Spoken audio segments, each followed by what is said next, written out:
Hadley Duvall is one of the bravest people I've ever met.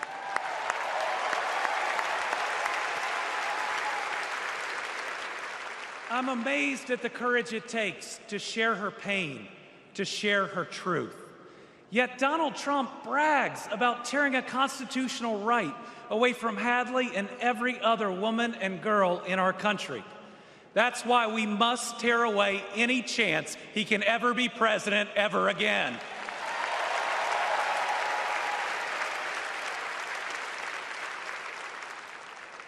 In 21 states, Trump's actions have resulted in extreme bans on abortion in my state, even in cases of rape, incest, and non-viable pregnancies.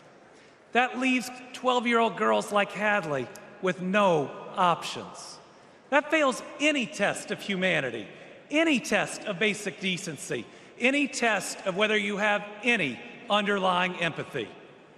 Thankfully, this extremism is being soundly rejected all over our country.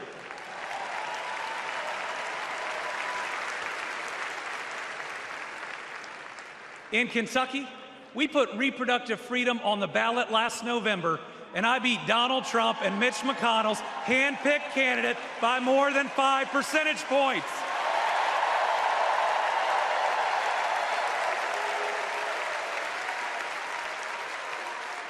This November, we're going to beat them again. Elect Kamala Harris and Tim Walz and protect reproductive freedom. Folks, Donald Trump appointed the Supreme Court justices who got us into this mess. His Project 2025 goes even further. Here's the thing. Trump and Vance simply don't believe in your freedom. Trump says people are absolutely thrilled that women have their basic rights eliminated.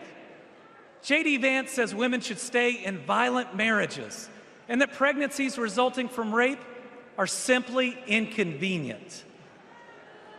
Their policies give rapists more rights than their victims. That's not inconvenient, it's just plain wrong.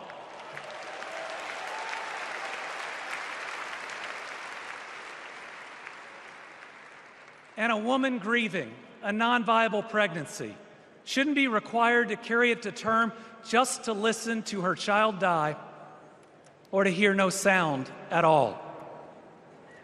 All women should have the freedom to make their own decisions. Freedom over their own bodies. Freedom about whether to pursue IVF. Freedom about whether to have children at all.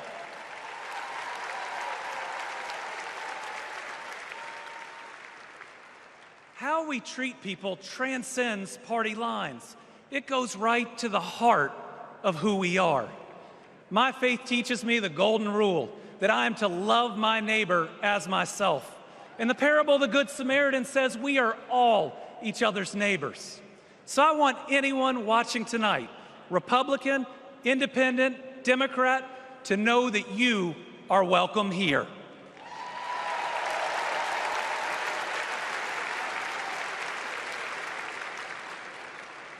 We believe in America where we live out our values, end anger politics once and for all, and move beyond this us versus them by remembering we are all Americans.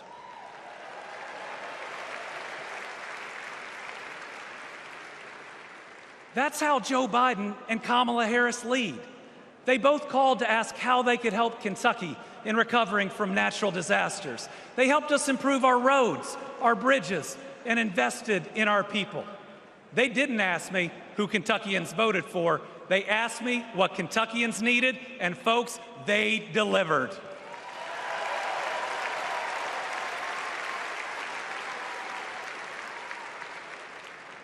Kamala Harris gets it. She knows we must move beyond anger, extremism, and division, that everyone has dignity and deserves respect. America, we're going to win.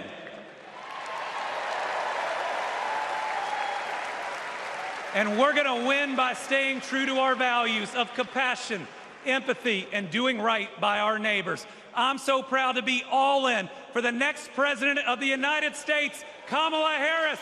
Thank you.